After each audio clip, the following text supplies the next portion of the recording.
Okay, so we're going to finish up Act 4.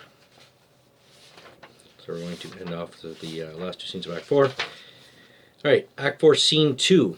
This pathetic scene, in which Lady Macduff and her son are massacred, shows us Macbeth's cruelty in action. When he plotted to kill Banquo's son Fleance, he could justify the crime to himself by referring to the prophecy that Banquo's children should be kings. But he is in no danger from Lady Macduff or from her son. The crime is more dreadful because it is motiveless. Our knowledge of it helps us to find more dramatic irony in the scene that follows. When Malcolm mistrusts Macduff chiefly because he cannot understand why he left his family in Scotland. So, in this scene, there's a couple of interesting things to note. The scene begins with a conversation between Ross and Lady Macduff, and she's pretty angry that her husband has left his mansion, his family, of course, and his mansion and his titles, and gone to England. And she thinks it's pretty dangerous and thinks he should have stayed. And she compares, saying, a wren will stay in its nest and fight the owl if it needs to, and he's taken off. In any case, Ross defends Macduff by saying he is noble, judicious, wise, and best knows the fits of the seasons. So he's a smart guy, he's politically astute, and he knows which way the wind is blowing, and he is doing what he believes to be the right thing. In any case, Ross leaves because he is still pretty upset with the whole state of affairs and believes that he is actually going to shed a tear in front of a woman, which just isn't done, I guess. Anyway, so he leaves, and there's a conversation between Lady Macduff and her son, which shows us a couple of things. It acts as comic relief. It's a pretty humorous scene, and it gives us a moment of levity before, really the things go really into the toilet.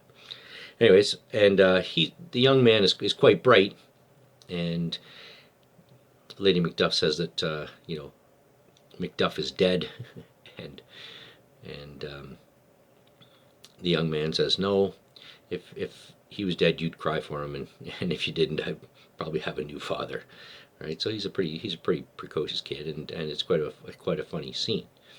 And then a messenger comes in and informs him that it appears that the castle's under attack, and she wants to leave, but one can't think of a reason. And because she hasn't really done anything wrong. But then, of course, she says that, of course, now I am in this earthly world where to do evil is often laudable. To do good sometimes accounted dangerous folly. So that's an clear observation that the world is not a good place necessarily, or if you're a good person, that doesn't necessarily have any meaning. In any case, some murderers enter, and these are just random guys, right? So the first murder Macbeth committed himself. The second one, he put some energy into convincing the murderers to do the job. This one, he just sends some flunkies to just take care of business. In any case, they come up with, they tell young Macduff that his father is a traitor, and he attacks them with, often a wooden sword or whatever he has in his hand, and he's called what's one of my favorite Shakespearean insult. He says, "What, you egg, young fry of treachery?"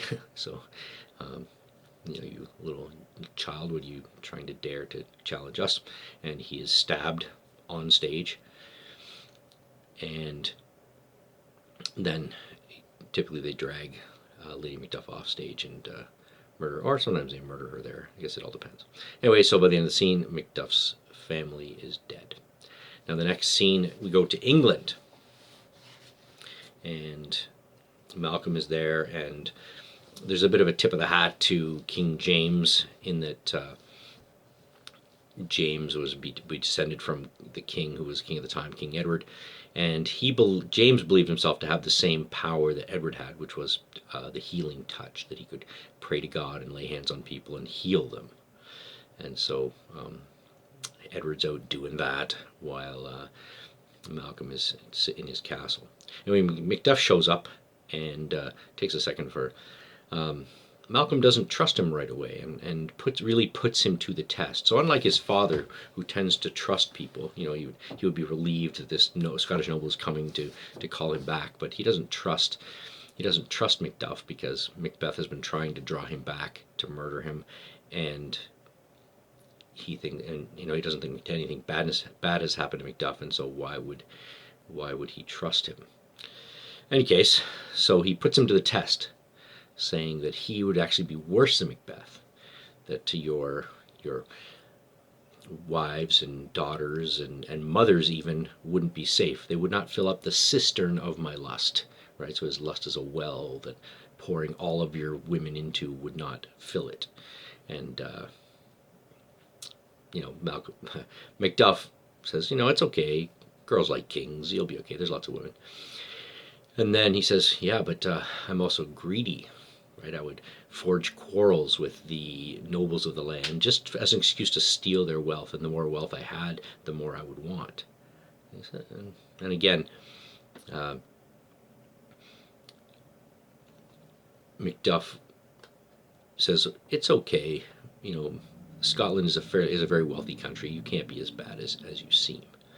And he says, yes, but I have none of the kingly qualities, as verity, temperance, lowliness, stableness, all of the things that you would want in a king. I don't have any of those. In fact, I would be an awful king, and I would engage in all sorts of criminal activity. Now, at this point, this Macduff snaps, and he says, that you are not worthy to be king. You're not worthy to live, right? Your father was a most sainted king. Your mother spent more time on her knees than on her feet, when she prayed, right?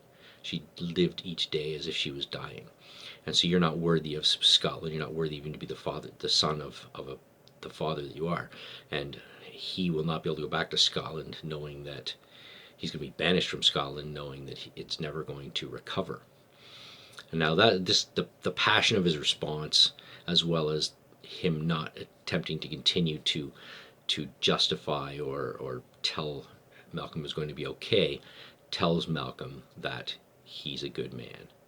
And it takes Macduff some time to recover from this learning this thing, right? And so he reconciling what he's just heard from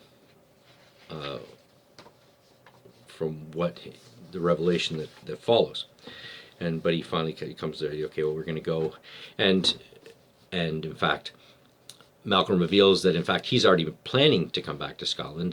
That the Seward, the Earl of Northumberland, the king has lent him Seward, the Earl of Northumberland, and 10,000 men to go back and retake Scotland. Now, just at that moment, Ross, the perennial news giver, I guess for lack of a better word, comes and informs Macduff of the death of his family. Now, Ross at first doesn't really want to answer the question, right? He says, how are my wife and family well? He says, well, they were well when I saw them last. They were at peace when I saw them last, right? Which is, again, a play on words. They were at peace because they were dead. Anyways, he doesn't finally inform Macduff of the thing. Now, here's the thing for Macduff. Macduff is a good man, and he can't understand why God would not intervene in this. And he says, I must have done something wrong. Why would God punish me in this way? What sin have I committed that God would see fit to punish me in this way? But in any case, he determines that he is going to go back and seek revenge on Macbeth. The interesting thing about that is there's a literary term called nemesis. Nemesis is essentially righteous punishment for an unjust act. Now, in common, comic books and various other things or TV shows even, we talk about nemesis as just, two arch enemies. Okay, but in literary terms, nemesis is righteous justice for a wrong that's done. So Batman would be the Joker's nemesis. The Joker would be Batman's arch enemy, right? So the nemesis is on the side of the just. So what's happening here is Macbeth has set up his own nemesis by killing Macduff's family, right? Macduff, wanted to come back and take Scotland back, but he didn't have a personal grudge against Macbeth other than what he's done to the country. Now it's personal, right? Now he says, but gentle heavens, cut short all intermission. Front to front bring thou this fiend of Scotland and myself. Within my sword's length set him. If he escape, heaven forgive him too.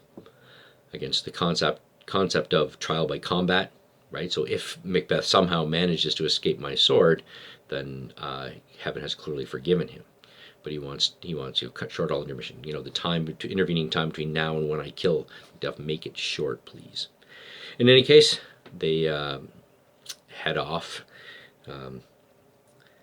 They head off. So Macbeth is ripe for shaking, and the power above put on their instruments. Receive what cheer you may, the night is long that never finds the day. All right, so take some comfort from the fact that we are going to have revenge. All right, and that's the end of Act 4, and I'll do Act 5 sometime soon.